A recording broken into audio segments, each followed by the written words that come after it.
Hey guys, just wanted to give you a quick heads up before the episode starts. This week we are discussing a story in which the victim is an adult, but the perpetrators had some stuff in their childhood that's pretty terrible, and we do talk a little about that in this episode since we don't make it a habit of talking about crimes against children and it's not the focus of this episode. We did leave it in, but just wanted to give you a heads up. It's around the 28-minute mark, but if you wanted to see the exact times, if you wanted to skip through that, we will have that in the show notes. Thanks so much for listening.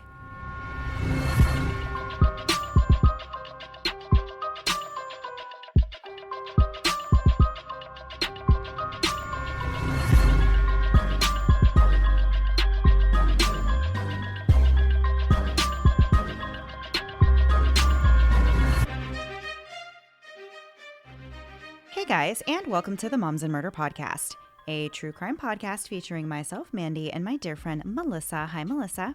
Hi, Mandy. How are you? I'm doing great. How are you? I'm doing really well, thanks. We had my son's birthday this past week, which was a lot of fun. We kind of talked about that last week, and he's 8. And that's crazy. And how do we have these big kids now? I know. It is crazy to think that our little ones are 8 years old. That just seems... Yeah. I remember thinking when, back when they were little, I was like, how weird is it going to be when they're 5 and 6? And now here they are and they're 8. And it's like, yeah, it's definitely just as weird as I thought it was going to be. Exactly. Well, he'll still hold my hand and stuff. So I've got a little bit of time left because I very much remember when my daughter stopped. I literally asked her, will you just hold my hand one more time and I won't ask it anymore? Because I wanted to remember, which is so silly and I'm not super sentimental, but I just knew that was such a big growing up thing. And I just wanted to have that moment. I'm going through a lot tonight. There, Mandy, how are you doing? I'm doing excellent. I got my haircut, actually. Yes. So really pretty. Yeah, thank you. Well, sometimes when people are like, "Oh, I got a haircut," and then you see them and you're like, "Oh yeah, okay." Yeah. I guess you got a haircut. Well, I actually got a drastic haircut, which is something I just really would never do before. I've never known you to do that. Yeah. I mean, earlier even on the show, you were talking about doing a Crystal Gale thing and growing your hair out as long as you possibly could. And then I know.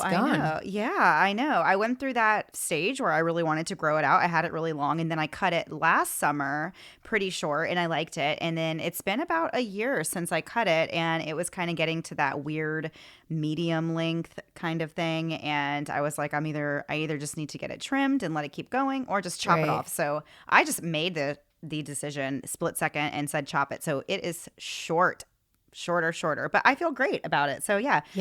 It's not a child's birthday, but it's something. I'm team short hair though. You know that I'm always like that. It's I love great. doing I can't things. believe how light it feels. And I think I'm going to really enjoy it for the rest of the summer, while it's so warm and humid. It'll be nice having a lot less hair on the back of my neck. For sure. Okay, so moving into the episode for this week. I am a very cautious person. I think I've said that numerous times on the show. I'm probably more paranoid than most people. And as a result of that, I like to think anyway that I have kept myself out of many dangerous situations and scenarios. I think a lot of our listeners can probably relate to feeling a little wary of strangers or even just new people that we don't know that much about. This is one of the reasons that I don't really understand things like blind dates, which I know they can and they do work out. So don't come for me. Don't hate for me for being scared of the idea for myself. I know. They're coming. I know. I am sure there have been many stories. Many listeners, I'm sure, have met somebody on a blind date or, very quickly got married and it worked out. And I'm so happy that worked out. I have a question though. Do you a blind date typically the friend is setting you up. So you might not know the person, but your friend is setting you up. So there's some commonality there, right? Well, okay, yes. But I guess it also depends on the friend. Do I trust the friend to set me up? Oh, see, there's too many factors involved in those kind of things. I'll give you that. I'm not in control of too many of the factors in those kind of things. So that's why I just don't like that sort of thing. But if it worked out for you, I'm very happy for you. I'm not knocking on that method.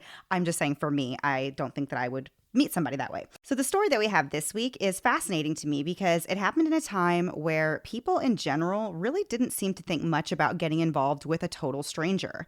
The concept of stranger danger didn't really become a thing until the 80s, and even then, it was referring to children being kidnapped or harmed by strangers. But I feel like the adult version of stranger danger didn't really start to become a thing until online dating became a thing and came into the picture. The story this week is tragic, and it's a cautionary tale about a 30-year-old woman named Cindy Monkman who found herself involved with a man who had nothing but ulterior motives from the beginning. Cindy Monkman was born September 16th, 1958 in Pensacola, Florida. Her mom, Dorothy, passed away with cancer when Cindy was just 7 years old. She and her sister Kathy were raised by her father, John, who later remarried a woman named Marjorie. At some point, Cindy and her family moved to Arizona. Despite the tragedy of losing her mom at a very young age, Cindy was very well adjusted as a child. She was very outgoing, and she was a natural leader.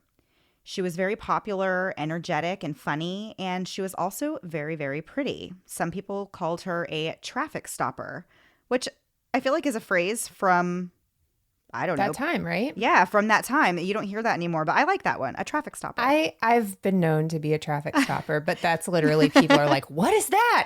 Yeah. Yeah. So Cindy, though, had a very vivacious personality, and she practically never met a stranger. She was very, very trusting of others. Cindy got a bachelor's degree in nutrition from Illinois State in 1980 and went on to get her master's in community health from Western Illinois University. She worked at a weight loss center as a nutrition counselor by day and waited tables at a pizzeria at night. Although Cindy was very intelligent and educated, she was known to be very naive, especially when it came to men that she had been in relationships with. In 1988, Cindy had recently ended a relationship with her boyfriend Mark and was officially back on the market and somewhat vulnerable to the next smooth talker that came her way. One night in October of 1988, Cindy and her sister Kathy were out for a night of fun at a bar and restaurant called Bobby McGee's. While the sisters were out, a friend named Annette spotted them and came over to say hello and introduced them to her two new friends that she was at the bar with. They were named Rudy and Michael Apelt. Annette had just met these two brothers a couple of days earlier at the same bar that they were at, Bobby McGee's. Annette had apparently exchanged numbers with Michael, one of the brothers, when they hit it off a couple of nights before. Michael allegedly worked in IT for a Fortune 500 company, and Rudy worked in international banking. The men both had stylish clothing. Michael actually fancied wearing tuxedos and gold jewelry, and the fact that the brothers weren't from around Arizona made their charm and appeal that much more irresistible. But were they really who they said they were? Michael and Rudy had come from Germany and had only been living in the U.S. for a couple of months. There was a pretty big language barrier, and I mean a massive language barrier. The brothers spoke very little English aside from just a few basic words, so getting to know people in the U.S. was a little bit challenging for them. Unfortunately, Annette had no way of knowing that these two German men she met and introduced to her other friends had dangerous potential in all of their lives. Michael and Rudy, who were 28 and 25, had not come to the U.S. by legitimate means, and from the moment they arrived, they were living by the seat of their pants and having to run cons and spin these elaborate lies about themselves to obtain money and assistance. It was really their ultimate plan all along to find a woman to marry Michael. When the Apelt brothers came to America, they didn't come alone. Rudy was actually married to a woman named Suzanne who came along, as well as an ex-girlfriend of Michael's named Anki Dorn. The four of them arrived in San Diego, California in August of 1988, and they immediately set out on their plan to find a wife for Michael and establish themselves in this new country. By the time the brothers met up with Annette, Cindy, and Kathy, they had already been in pursuit of this mission and had already conned a few women already. Back in San Diego, where the four German citizens first arrived, the Apelt brothers met two women named Cheryl and Trudy at a nightclub. These women were in San Diego on business, but they were originally from Phoenix. They couldn't communicate with the brothers very well because, as we said before, there was a language barrier, but strangely enough, an interpreter was tracked down and the brothers were able to convey a few things to Cheryl and Trudy. I'm just trying to imagine being at a bar or a nightclub and just meeting these two guys, and like you don't speak the same language, but like you track down a interpreter. Like I just like that whole I just can't picture that Yeah, whole thing going down in a bar. Like, that's just crazy to me. I'm just wondering how you get there. How exactly does that all work out? I watch a lot of 90 Day Fiance, and I have seen love come through translator apps, which like Right, literal right. entire relationships. So it can happen if you have an interpreter, but it seems especially difficult back then to be able to have these Right. conversations without an interpreter. That's like the key here. So they tell these women that they're windsurfing board manufacturers as well as Mercedes importers. This feels very George Costanza to me with importers and exporters, and anybody who watches Seinfeld will get that. But Rudy failed to mention that he was married to Suzanne, who was holed up in some hotel room while these guys are out trying to con women at bars. So before this evening ended, the brothers exchanged numbers with Cheryl and Trudy, and 2 weeks later, they ended up flying to Phoenix, where Cheryl picked them up from the airport and took them to a hotel, the Holiday Inn. The brothers actually moved to a cheaper hotel, Motel 6, but they continued to pretend that they were living large at the Holiday Inn. Keep in mind, during this whole thing, Rudy's wife Suzanne and Michael's ex-girlfriend Anki Dorn were still back in San Diego. That dynamic really fascinates me, by the way, as the story Yeah. goes on. Like, your ex-girlfriend came to the US with you. I don't really get what's going on there. Right. And you'll learn more as we go along. So after a couple weeks in Arizona, the brothers fly back to California to pick up Anki and bring her back to Phoenix to stay in the Motel 6 with them. At this time, though, Suzanne left and went back home to Germany. I mean, good for her. Good Yeah. decision here. Yeah. So while now living in Arizona, the brothers spend the next month trying to meet and con more women with lies of a wealthy and intriguing life. Before being introduced to Cindy Monkman, Michael had already asked 3 other women if they would marry him. And even though Cindy was there that night with her sister Kathy and her friend Annette, Cindy is the one that Michael focused on, and she became the target of his next con. After being introduced by Annette, Michael spent the rest of the evening doing whatever he could to get closer to Cindy. They actually danced together throughout the night, and they seemed to be getting along. Michael spoke a few words in English to Cindy, and those words were, quote, "You're the woman I want to marry," and, quote, "Me, you, marry." So this is literally within hours of meeting this woman. So he is saying, "I want to marry you. You're the woman I want to marry." And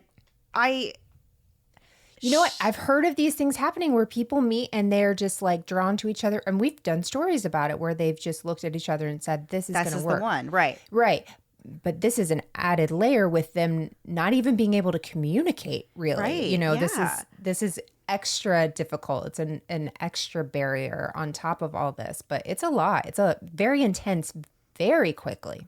Right. And I can see, like you said, like if you've actually had a conversation with somebody and you maybe met them just that night, I can see if you're like, you know what, I really think there's potential with this person. Like I definitely want to see them again. But just like dancing with them and barely speaking at all and then just being like, hey, I want to marry you. Like, okay, buddy, like let's have You've that got to have some conversation. J-Lo moves. Yeah, How yeah. are you doing this? After that night, Annette and Cindy continued to see and talk to the Apelt brothers, and they saw them multiple times over the next week. After one visit with the brothers, Cindy realized that she was missing $100. She told Annette about it, and they both became a little more aware and just a little bit more suspicious. They kind of had their guard up a little bit more. Annette and Cindy decided to do a little bit more investigating into these brothers' story. They started calling around to the hotels to find out if the brothers were really staying at the Holiday Inn, and they found out that they were not. They were staying at the Motel 6. So the women asked Michael and Rudy about it, but they just said that there was some kind of a mistake. I don't know what the mistake could be if you called the Holiday Inn and they said no, and then you called the Motel 6 and they said yes. Yeah. so anyway. That's your creative mistake. I don't know what you can do there. Yeah. Annette and Cindy, they kind of worked through this with the guys and they dropped the men off at the Holiday Inn. The guys said, no, we are staying at the Holiday Inn. Take us there. So the women were like, okay. So they dropped them off at the Holiday Inn. But then they decided a little bit later to go drive to the Motel 6. And they ended up finding the room where the brothers were actually staying at the Motel 6.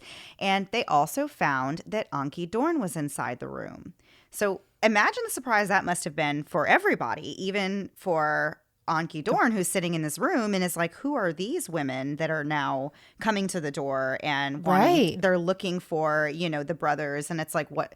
And then imagine how surprised they must have been that there was a woman in the room. So yeah, this is where things kind of get a little like, oh, okay, there's a lot of people involved now. So before we go any further, there is a new movie on Netflix and it's called Good on Paper. And have you ever heard of the comedian Eliza Schlesinger? I think so. Okay, she's very funny. She has a bunch of, there's a really good Netflix special. I think it's called Elder Millennial. But she has this movie and it's based on this story that happened to her where she got conned by this guy for a long time. He's good on paper, but she literally goes through a situation like this where she goes to where his address is and it's like not the right one and stuff. There's a lot of similarities. It's not as dark as this story is, but it is like if you like the con sort of thing. Right, yeah. This part really reminds me of it, but it's kind of crazy, but it happens. It can even happen now. I mean, this was a couple years ago and she was totally conned by this guy because everything's, you want it to work out. You know what I mean? Right, There's like yeah. a degree of that where you want something to happen. Yeah, definitely. So the next day, after Annette and Cindy, found this hotel room, found that they had somebody else inside the room, the brothers told the women that they were very, very mad at them because they had tracked, them down at their hotel and they kind of just barged in on them like that. And the brothers claimed that this snooping that the women did had ruined their high security clearance and caused them to be fired from their jobs and lose their work visas. It hasn't even been a day since any of this happened and they're saying like, oh, we've lost our work visas and our high security clearance. I'm like, listen, I know things happen quick, but in the government, they don't happen that quick. So I would have immediately I would have been like, wait a minute, like this just happened yesterday. Like, how do you know all of that? But some people, but if you're in the middle of it and all this is going on and somebody's telling you and you think, I can see my initial reaction being to believe somebody. I can come down from that. But my initial one is just to be like, oh my gosh, what have I done? Yeah. Well, Annette and Cindy, that's pretty much what they were like. They felt very, very bad. But they did ask who Anki was. And the brothers said that she was a family friend and her husband was in the hospital. So I guess she was just kind of staying with them. The women believed the story and they apologized and they offered to help the brothers get their jobs back or help them find new jobs. But the brothers were really resistant to that and they refused to consider any of the suggestions that they had for, being able to get new employment. Annette was really frustrated. And so at one point she just blurted out, well, what do you want us to do? Marry you? And of course the brothers were like, yes, that is exactly what we want you to do. Yeah. So Rudy moved into Annette's apartment and Michael went to live with Cindy in her apartment and Anki stayed in the Motel 6 room. At this point, Annette was in pretty deep. She was talking to Rudy about the possibility of a fake marriage so that he would be able to get work in the U.S. But Rudy told Annette that he actually loved her and if they got married, it was going to be real and it was going to be forever. But there has to be one caveat here. Nobody can know about this marriage. He said it has to be kept totally a secret. However, less than a week later, Annette figured out the truth about Anki and that she was actually Michael's ex-girlfriend. And Annette didn't really like this and didn't understand why they had lied about this. So she told Rudy to leave and she never saw him again after that. But even though there were clear signs that something didn't add up, Cindy continued a relationship with Michael. Michael asked Cindy if she could help pay for flights so Rudy and Anki could go back to Germany, and Cindy did. She gave him the money. But Rudy and Anki did not go back to Germany. In actuality, they kept living in a motel in Arizona. Wow. Yeah. So just a few weeks after they first met, Cindy and Michael traveled to Las Vegas and got married on October 28th, 1988. They just met also in October. So this is all happening very, very fast. Wow. Yeah. So they didn't tell anyone that they got married. Once the marriage was official, Michael began planning the ultimate con. Step 1 was to get Cindy to take out a life insurance plan and list her new husband as the beneficiary. Once that was in place, according to Michael, Cindy could be killed for the insurance money. Of course, even Michael knew that he couldn't just go and ask his brand new wife about setting up an expensive life insurance policy on herself before the ink was even dry on their marriage license. So he waited for 11 whole days. Oh my gosh. Yeah, I mean, come on. So on November 7th, Michael approached Cindy with the idea of taking out a life insurance policy on her. Cindy was on board with this idea, especially after speaking to an insurance salesman named Doug Ramsey about a $1 million policy. Keep in mind, though, Cindy thinks Michael is wealthy and has his hand in high-dollar businesses like importing Mercedes cars. Michael told Cindy that in Germany, it was customary for newlyweds to invest in large insurance policies. This is where you could get me. You could get me with this too, honestly. Yeah, then you think, well, I want to respect your culture and respect what you do, and so we'll go along with it. Unfortunately, Doug Ramsey, the insurance salesman, said that they didn't qualify for this $1 million policy, but that they might qualify for a $400,000 policy. So Cindy agrees, and she fills out an application and pays the first month's premium. A couple of weeks went by, and on November 25th, Cindy and Michael learned that they didn't qualify for the $400,000 policy either. The most they could get was a policy for $100,000. Doug also agreed to help them apply for a $300,000 policy from another company. So then they waited some more. In the meantime, while all this life insurance approval process is going on, Michael, Rudy, and Anki were living it up. Here's the thing that I looked this up also and had no idea that this was something that you could do. The three of them were actually going around on shopping sprees, but since they didn't have any actual money at the time, they were signing these contracts to buy these things at a later time, which to me is like credit cards without checking your credit or anything, right? So they would fill out a purchase contract and pay a small down payment, and then they promised to pay the rest when they got their money from Germany, is what they were saying. So they put purchase contracts on designer watches totaling $130,000. They also put purchase contracts on 2 Jaguars totaling $144,000 and 2 Toyota Supras totaling $66,000, which seems to be the best idea out of all of those that they made. But like, who did they get those for? And they're like, oh, we got Jags, you got a Toyota Supra. I would get the Toyota Supra in the relationship. But also, it just blows my mind. Like, they really didn't have any plan going into this, like marrying somebody wealthy. They were just like, we have to marry someone, because it doesn't seem like Cindy, you know, her background and job and stuff, she was a millionaire. And so they're doing all this just in the hopes of this life insurance, which isn't going to be that much when it's all said and done. Exactly. It's just a lot. So Michael's using Cindy's hard-earned money to support himself and Rudy and Anki, totally unbeknownst to Cindy. From October to December of 1988, Cindy withdrew over $4,000 from one of her accounts. During one of the big shopping sprees that the brothers and Anki went on, Michael said that if Cindy, quote, died an unnatural death, he would be rich. Yikes.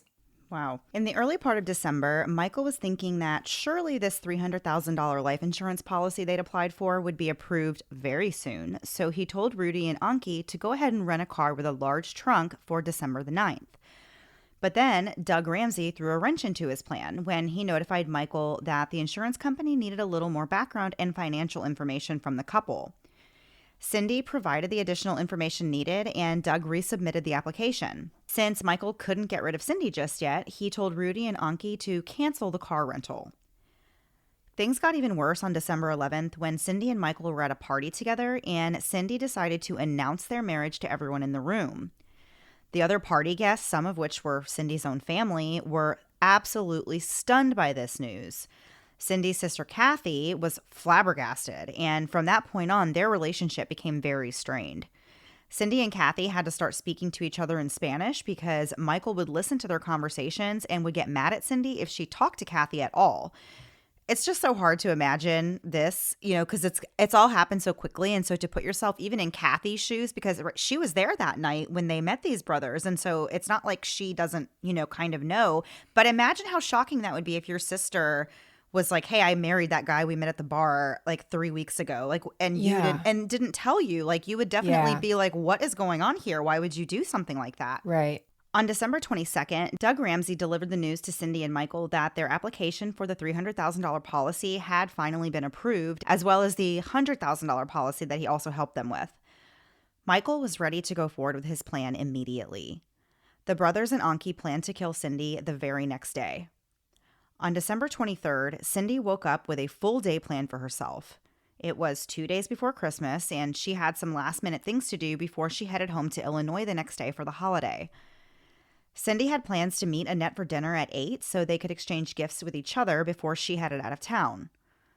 Cindy likely wanted to put all of this other weirdness with Michael and his brother and Anki aside for a few days to enjoy Christmas with her family. Sadly, Cindy wouldn't make it home that Christmas, and a lot was about to be revealed about these two German brothers. Spoiler alert, they were not Mercedes importers. And we're going to get into the rest of the details after a quick break to hear a word from this week's sponsors.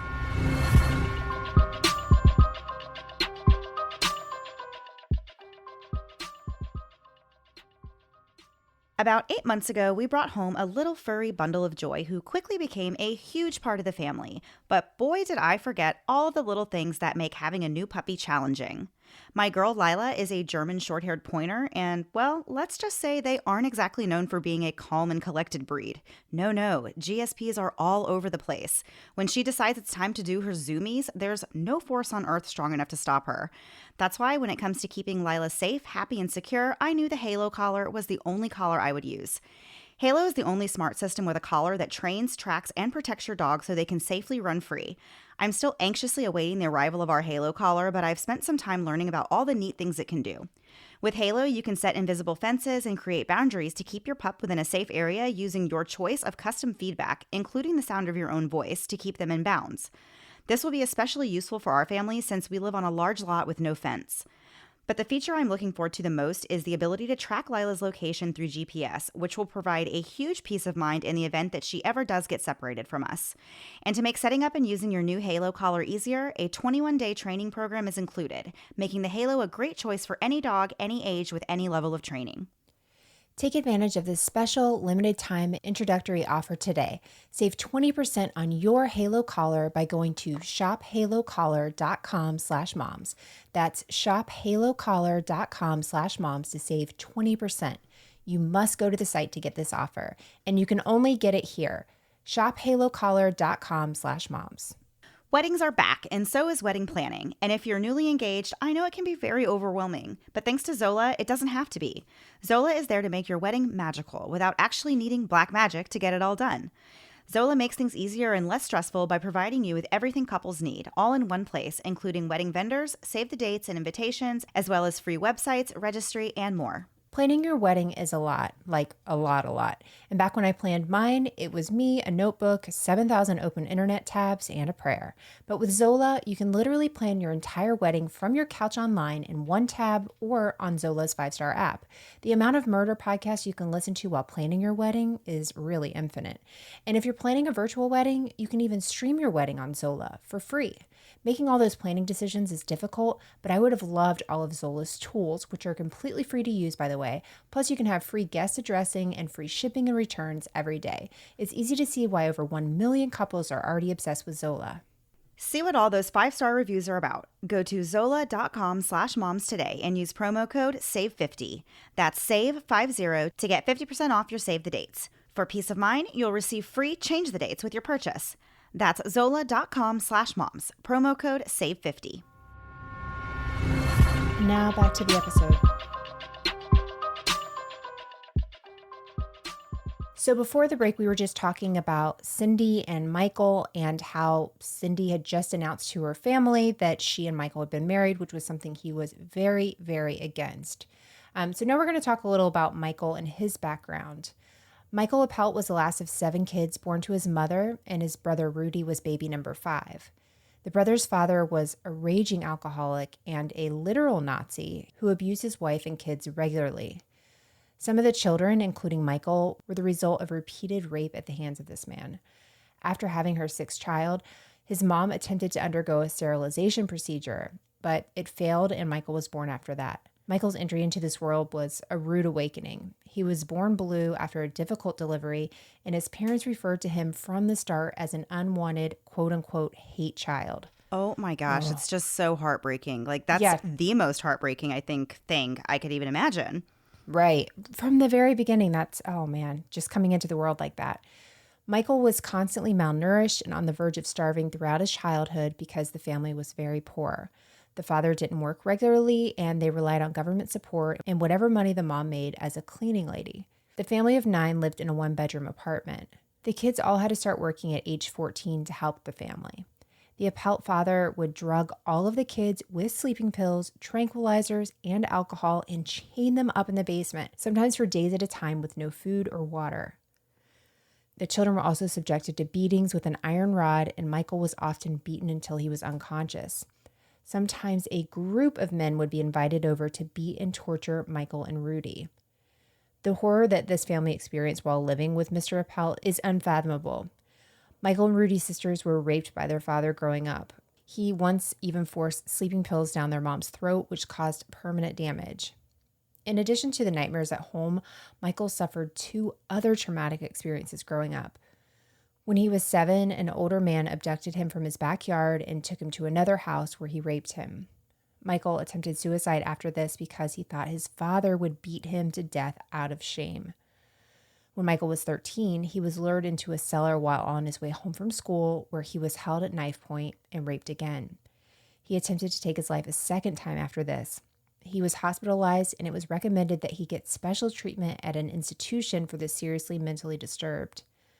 Both Michael and Rudy attended special schools while they were children. Rudy was actually hit by a truck and also a car as a child, and he had to attend a school for the disabled. His IQ was also under 65, so he needed special learning accommodations. Michael also had a low IQ. He scored 88 on his IQ test and also had to attend a school for kids with learning disabilities, but he eventually dropped out by the 9th grade. Michael, Rudy, and all of the siblings left home as soon as they were legally able to, so that they could escape the horrific abuse they endured.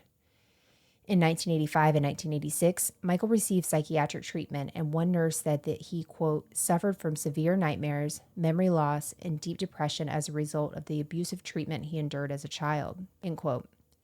Michael joined the military from 1982 to 1983, and he received an honorable discharge. But Rudy, who also served in the military briefly, was dismissed after less than a year due to his low intelligence.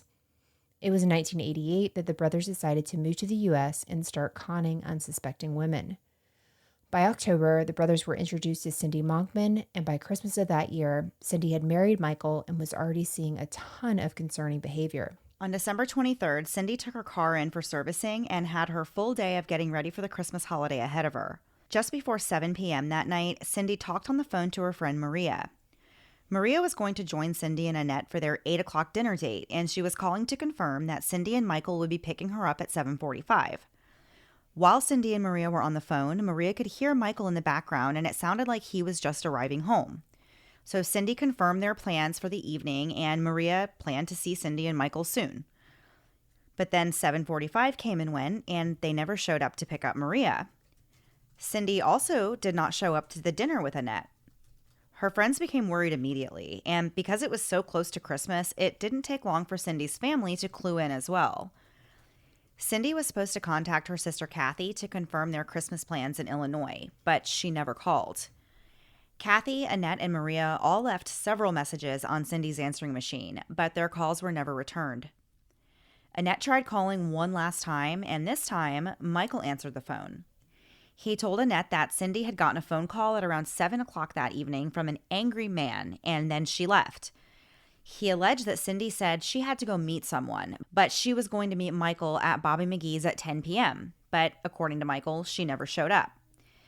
Annette went to Cindy's apartment and noticed that her purse was still there, so she called the police, and an officer came out to speak with them. Michael gave the same story to the police that he gave to Annette. The next day, which was Christmas Eve, the search for Cindy was underway, and by the early afternoon, a tragedy was confirmed. In a desert area near Apache Junction, the badly bruised body of 30-year-old Cindy was found with stab wounds to the chest and back. There was a nylon cord and a blood-soaked towel nearby. Cindy's throat had also been cut. Officers secured the area and began looking for evidence and clues. They found tire tracks in the area, but only 2 of the tracks were clear enough to be tested. They also found a good shoe impression near Cindy's body, as well as a partial shoe impression on her face. The shoes were determined to be a particular style of Reebok tennis shoes. Cindy had been hit numerous times with great force. It was believed that she was conscious when the attack started, and scrapes on her knees led the authorities to believe that she had been standing and then she fell. She had a defensive wound on one of her hands, which indicated that she was conscious while she was being stabbed. Later on December 24th, investigators spoke to Rudy and Anki, who confirmed Michael's story. They said they saw Cindy leave the apartment at 7 p.m. as they were just arriving, and said that Cindy had planned to meet them all at Bobby McGee's later that night. The police also talked to Michael again, and he told them that he did not own any tennis shoes. In the days following Cindy's murder, Michael refused to allow her body to be released to her family in Illinois. He said he wanted her to be buried in Arizona. Eventually, Cindy's family was able to persuade him to release her body, and they actually complied with his request that Cindy be buried in her wedding dress and with a picture of Michael himself. That just makes me crazy. Yeah, it's so gross to do that it just makes me mad. On December 31st, Michael, Anki, and Rudy all flew to Illinois for Cindy's funeral. Michael borrowed money to pay for the tickets and used Cindy's life insurance policy as collateral. At the funeral, Rudy actually borrowed a suit from Cindy's father and told the other attendees at the funeral that Michael was too overcome with grief to speak that day. Meanwhile, Michael cried the entire time, but at the end of the funeral, when Michael was driving away, Cindy's sister Kathy noticed that his demeanor had changed. He was in the car just laughing and being jovial while he drove off. But then, a few days after the funeral, on January 3rd, Michael contacted Phoenix police and said that he got a really strange and horrifying message on his answering machine that the police might want to hear. The recording was in German, so a detective that spoke German listened to the tape. Loosely translated, the message said, quote, "Hear what I have to talk. I have cut through the throat of your wife, and I stabbed her more frequently in the stomach and the back with a knife. If I don't get my stuff, your girlfriend is next, and then your brother, and last it is you. Do it now. If not, you see what happens. My eyes are everywhere." End quote. At this time, the police investigating the murder were already pretty suspicious of Michael, and this alleged answering machine message only made them more suspicious. Because, of course, what's going on here? What is this stuff that this person's talking about? It's very convenient that they're speaking in German, of all languages. It's right. German. That's what these guys speak. 2 and 2 is 4. So the investigators worried that Michael, Rudy, and Anki would take off back to Germany, so they started surveilling them. On the night of January 5th, an officer knocked on the door of the apartment to make sure they were home. When Michael answered the door, the officer asked for someone with a made-up name as a cover, just basically saying, "Oh, is John there?" No, but just, to look like he was looking for somebody and not actually there to look for them. So then the officer leaves, and as soon as he's gone, Michael and Rudy actually did something really weird that confirmed to police that they were up to no good. They actually called the police back after this officer left and told them that 3 black men had just come to the door and threatened them. They said the men told them to leave for Los Angeles within a week to explain some mysterious drug dealings. It's thought that they were trying to make it sound like Cindy would have been involved in drugs and that this could have something to do with her murder. The officers really just kept playing along, though, and told the brothers to come into the station, and they said that they would draw composite sketches of these 3 men. And we're going to get back into more of the story after one last break to hear word from this week's sponsors.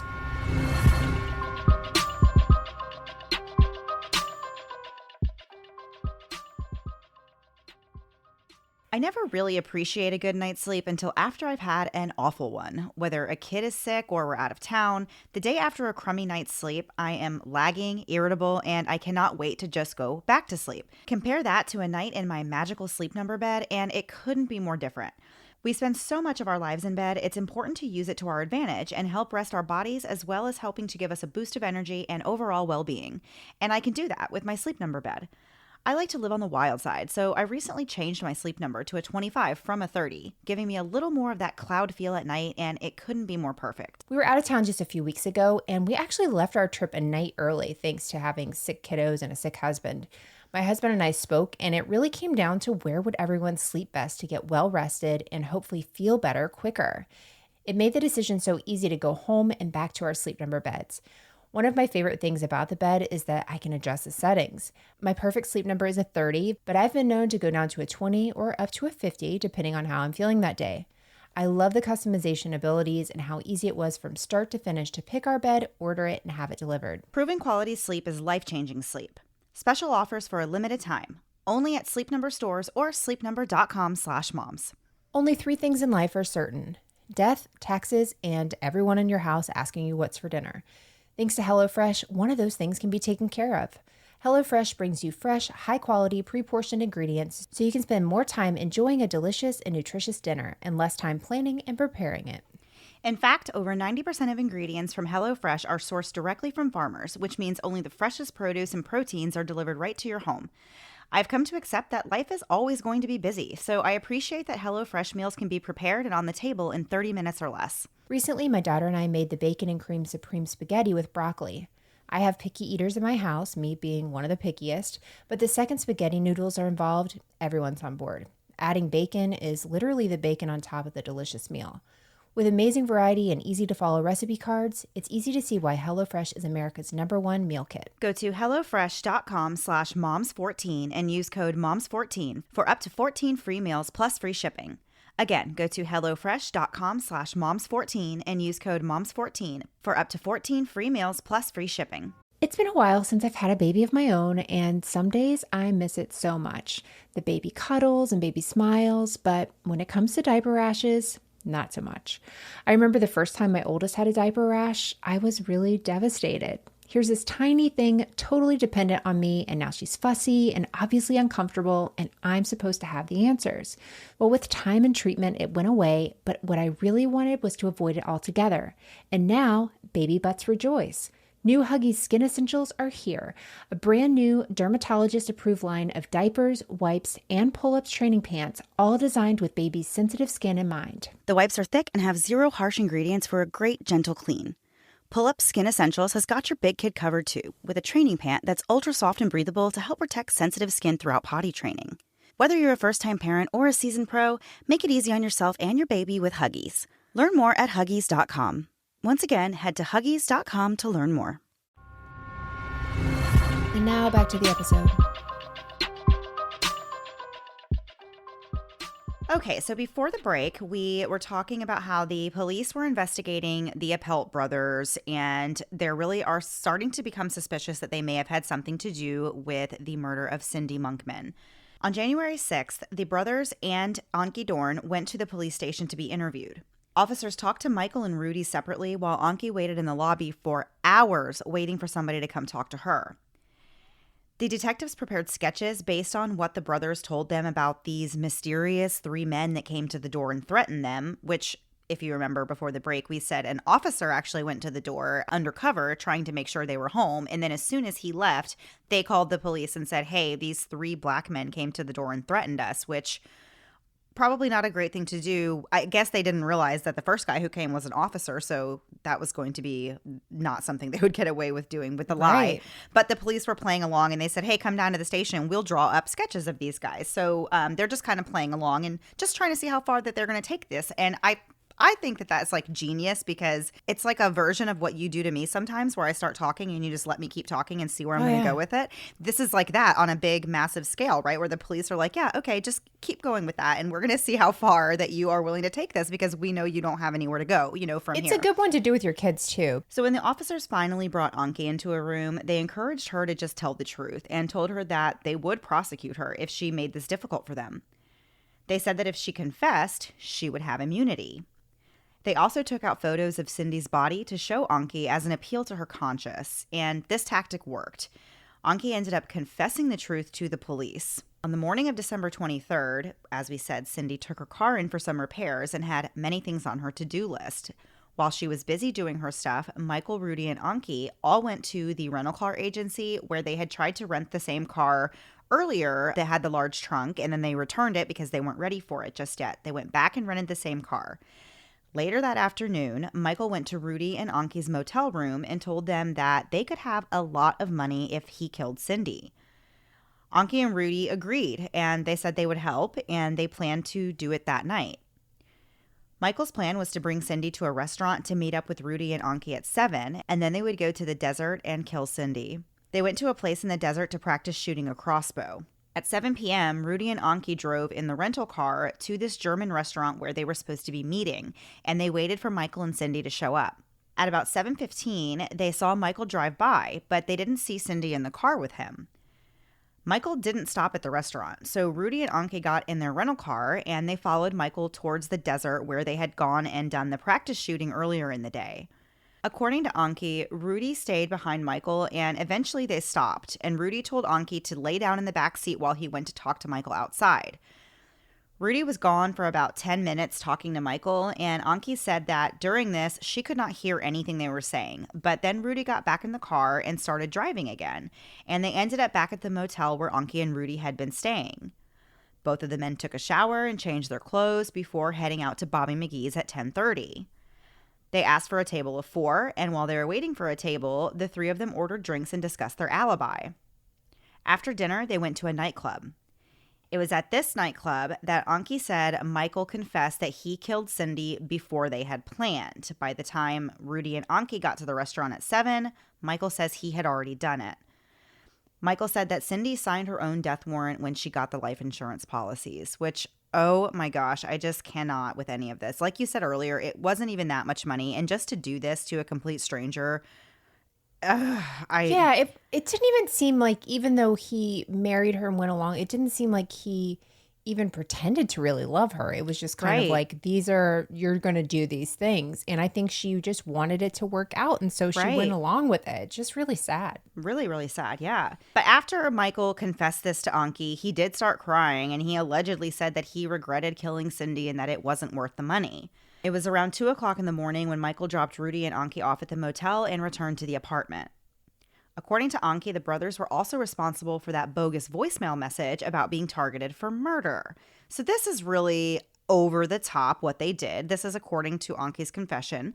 She said that on January 3rd, which was the day after they all returned from Cindy's funeral, they flew to LA and they paid a homeless man $20 to record this bogus message. And then they flew back to Phoenix and contacted the police to report the message.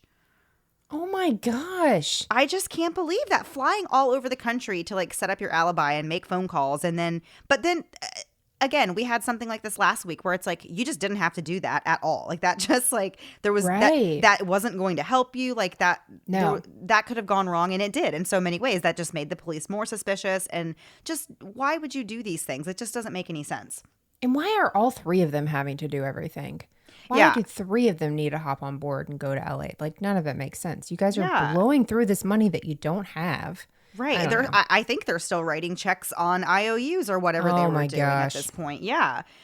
So after Anki made this confession, the Apelt brothers were arrested and charged with murder and conspiracy. They tried to tell the police that Cindy was killed by her ex-boyfriend Mark, who was a former radio DJ, and that Cindy broke up with him shortly before marrying Michael.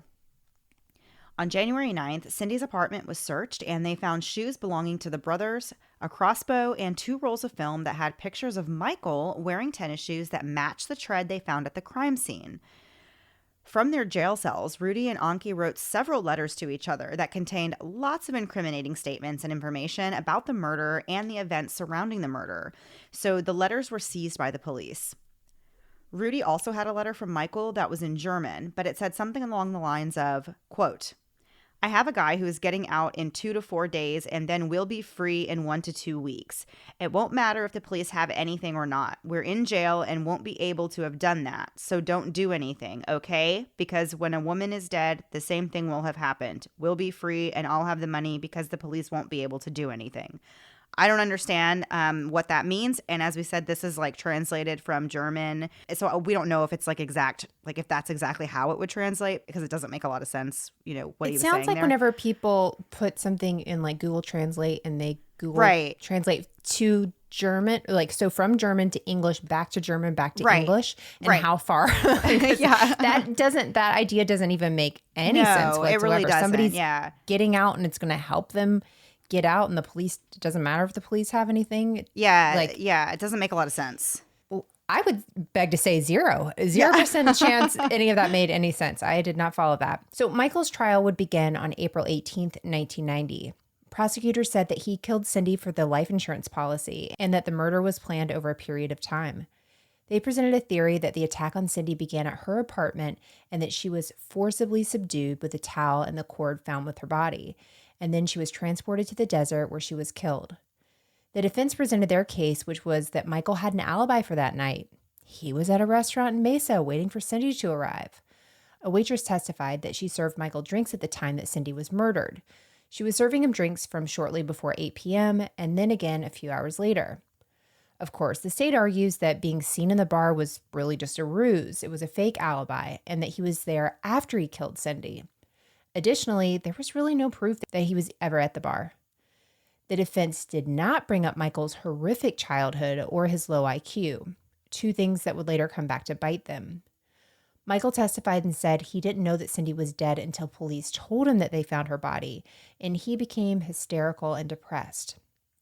He tells his story about Cindy getting a call from another man and saying that she was so nervous after the call that she was actually chain smoking.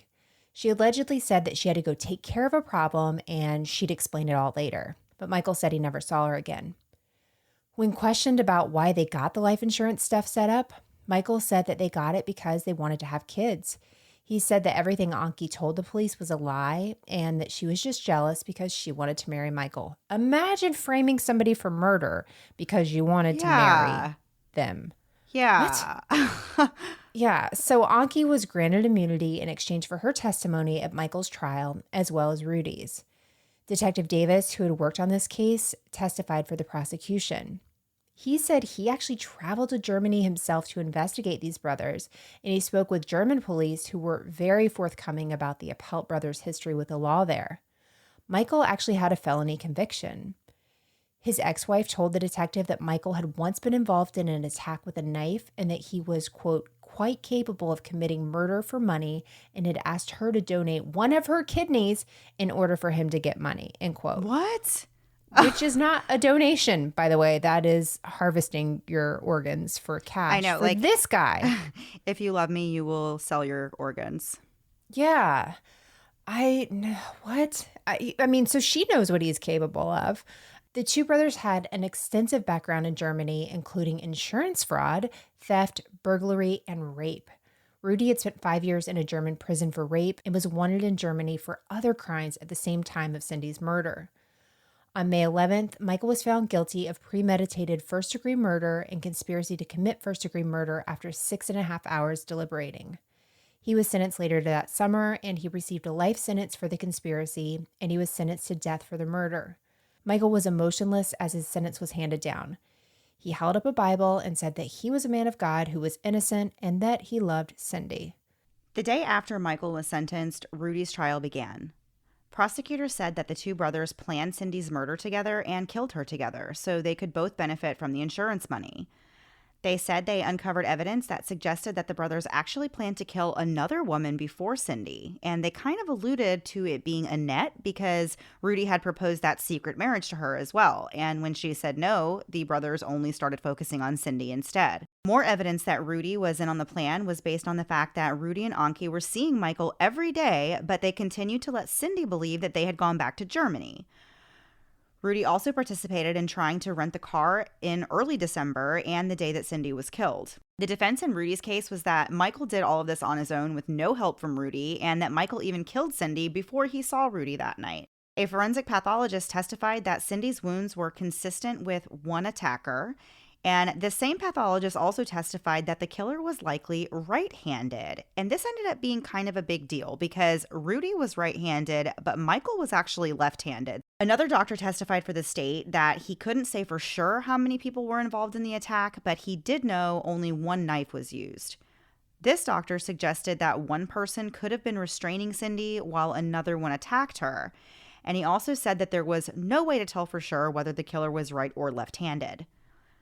Anki testified again at Rudy's trial and said that Michael told her he killed Cindy on his own while Rudy, quote, stood around looking stupid. On August 29, 1990, the trial was over and the jury deliberated for just 2 hours before finding Rudy guilty of the same charges as Michael. On January 8, 1991, Rudy was sentenced to death for murder and life for conspiracy, just like his brother. Throughout Rudy's trial, he really looked awful. He was pale and thin, and he was constantly in tears. He said he thought Michael was joking about killing Cindy and said that when he actually saw her body in the desert, he was shocked. The brothers both appealed their sentences. Michael filed for a post-conviction petition based on the testimony from the forensic doctor that the killer was right-handed. This petition was denied because it didn't matter which one of them killed Cindy. They both had equal parts in it. Out of many appeals, only one of them worked, but it only worked for Rudy. In 2006, the brothers said that since they were intellectually disabled, they shouldn't have been given the death penalty. IQ tests were scheduled for both men, and psychological experts for the defense and the prosecution both found that the men had IQs under 65, so a new hearing was held in 2009 to decide if they were indeed intellectually disabled. During their original trials, the judge and jury never got to hear about their low IQs, which could, of course, have affected the outcome. After the hearing, the court ruled that Michael was not intellectually disabled, but that Rudy was. Rudy was taken off of death row. Anyone with an IQ that's under 70 cannot be on death row, and he was sentenced to life in prison with the possibility of parole after 25 years. The court felt that Rudy had developmental disabilities evident from an early age and had been unable to function as an adult on his own. He was dismissed from the military, he never lived alone, and had always depended on Michael to take care of him. Michael, however, had an ability to think critically and direct his own thoughts and actions. He held various jobs, he served in the military, and had scored 88 on his childhood IQ test. The test proctors said that they thought Michael could have fudged the current IQ test to make the score lower. In 2015, the district court ruled that there was evidence suggesting that Michael wouldn't have been sentenced to death if the lawyers had presented evidence of his poor upbringing and dysfunctional childhood. The judge ruled that Michael was entitled to habeas relief, but then a circuit court reversed the decision. All appeals since then have been unsuccessful. Michael is currently incarcerated at the ASPC Florence prison in Arizona, where he remains on death row with 114 other inmates. Arizona hasn't executed anyone since the botched execution of Joseph Wood in 2014. He took 2 hours to die from lethal injection. A judge then issued a stay on executions in the state. However, earlier this year, 2021, it was reported that Arizona is actually refurbishing the state's gas chamber, which happens to be at the facility where Michael is. Apparently, they're planning on using hydrogen cyanide in future executions. This is the same lethal gas that was used in Auschwitz. Rudy is currently in ASPC Lewis Prison in Buckeye, Arizona. He was denied parole in 2019. Wow, this story is really something. I was actually surprised to hear that too about Arizona resuming their executions in that way. That's like, I was not expecting that in this day and age. Like that's such a, I don't know. It seems very archaic. It really does, yeah. I mean, in general, but not getting into any of actual executions. But that one, I'm very surprised to hear that would be on the table. Yeah. One thing I will say is their childhood was so incredibly messed up. I don't think I've ever heard of anyone having a childhood quite like that. I cannot believe the defense didn't bring it up. Oh, yeah, I know. And I do think that it is relevant in a case like this to bring up sure. Not to say that they should be set free or let go or, but I feel like when it comes to sentencing, those kind of things definitely should be taken into consideration. No, I totally agree. It seems like they only knew how to con because, they were just looking to survive their whole life. Granted, everything they did was wrong with Cindy and they should be punished, but I cannot believe the defense did not bring that up because I would feel like that's your ace in the hole. Like that's right. That's something that it's going to pull on people's heartstrings. If you're a jury member and hearing that, it's going to do something. It's going to change something in you. Even if it's just the sentencing, I would think it would do something. But I feel so terrible for Cindy, of course, and her family. And I feel like she was somebody who just really wanted to maybe be loved or be in this relationship and was really hoping for the best and had no idea she was being duped. Like just wanted to believe the best in somebody. Who would believe this would happen to you? Like, I know. Who would believe this kind of thing could happen? Definitely. And we didn't really get an update on Annette, but I can't imagine how I would feel, if this happened to my friend. It's just heartbreaking and totally. So terrible. Yeah. She had no idea, of course, but there is a thing with like friends. I have a friend right now whose friend is in this really crazy situation where you just think, but you can't tell them that.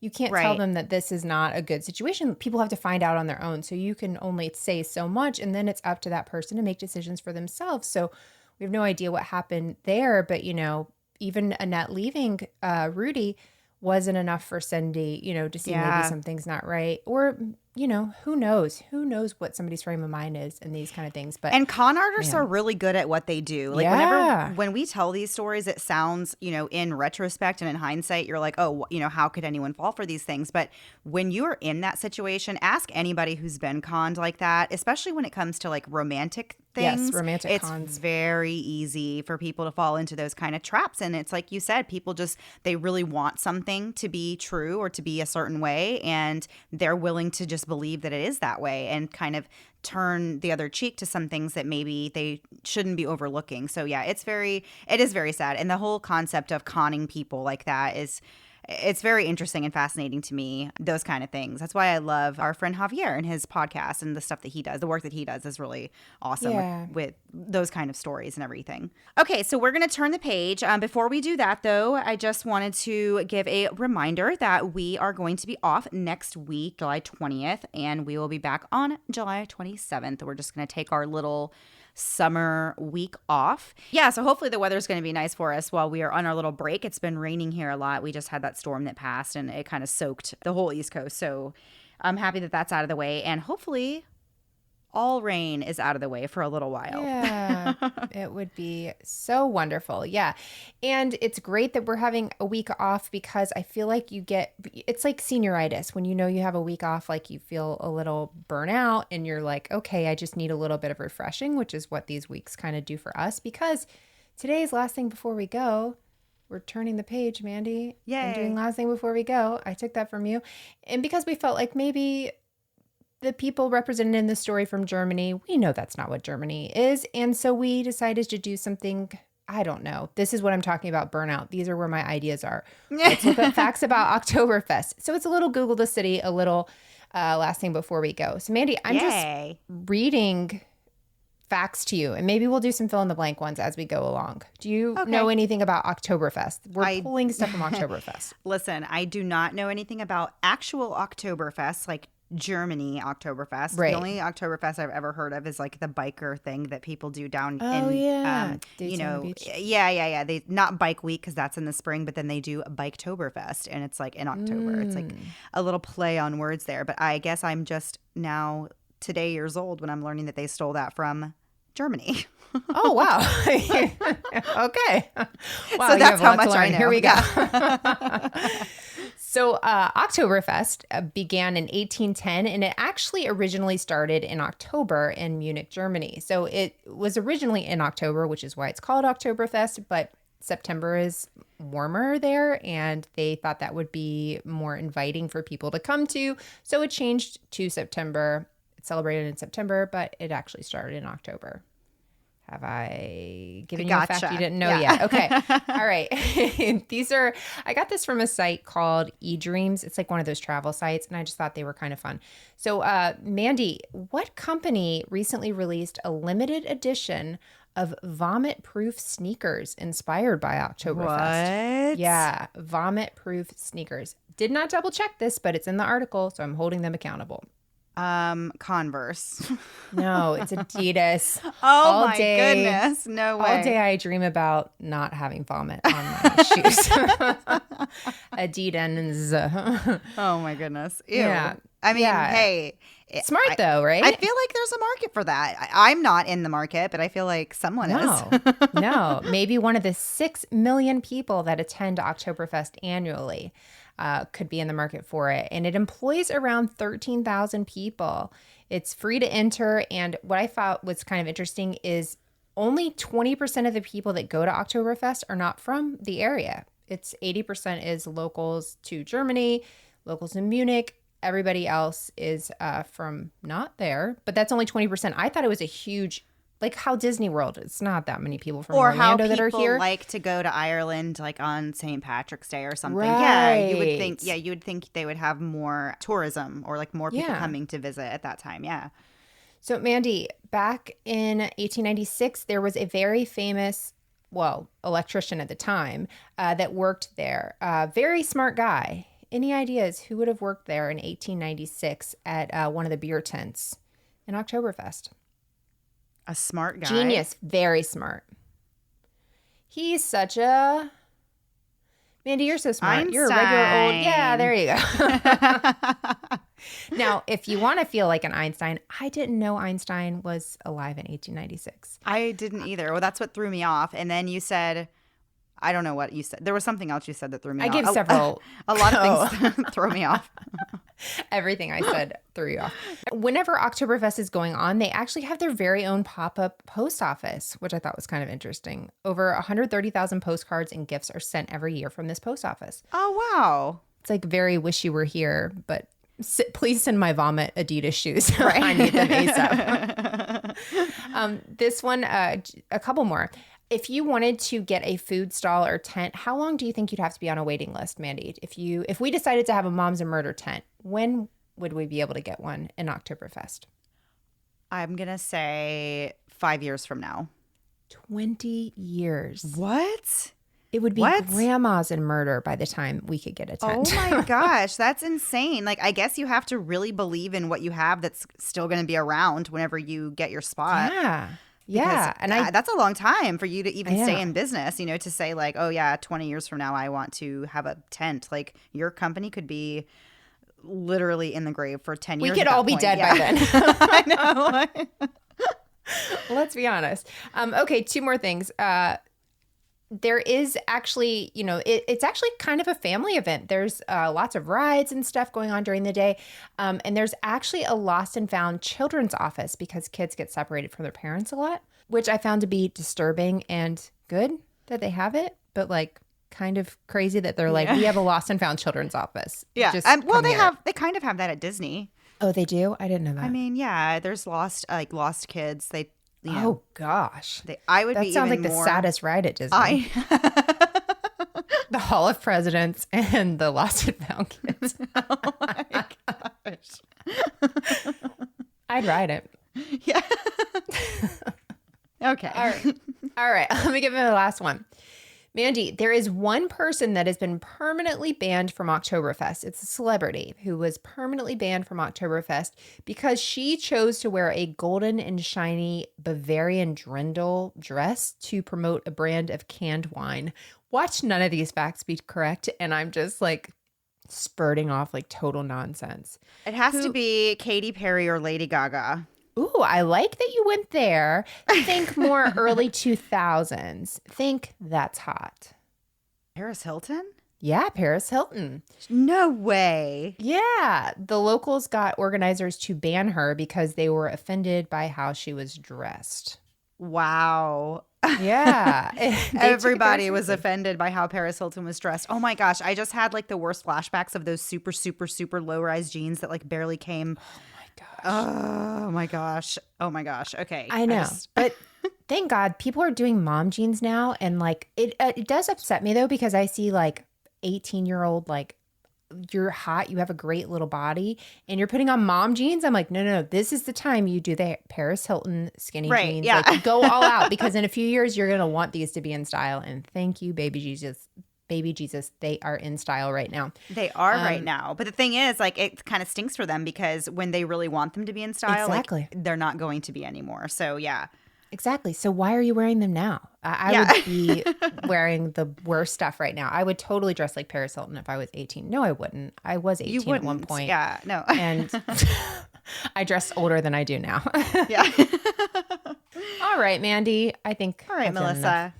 I think we have both done enough. Yeah, so wait, no, we said that last week. It's our 4-year anniversary this month. I think we did a little early celebration and we lied about when it was. I think it's actually happening when we are on our week break. So that's perfect. We're celebrating our 4-year anniversary with a week off. So yes, super exciting.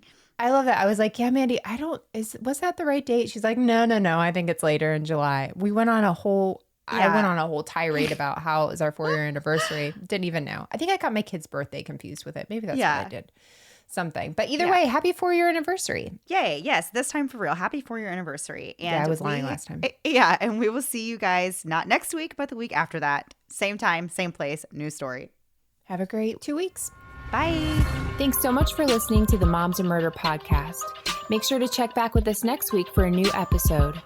You can also find us at momsandmurder.com, where you can connect with us via social media. Please make sure you subscribe and give us 5 stars, because giving us 4 stars would be a crime. Thanks so much.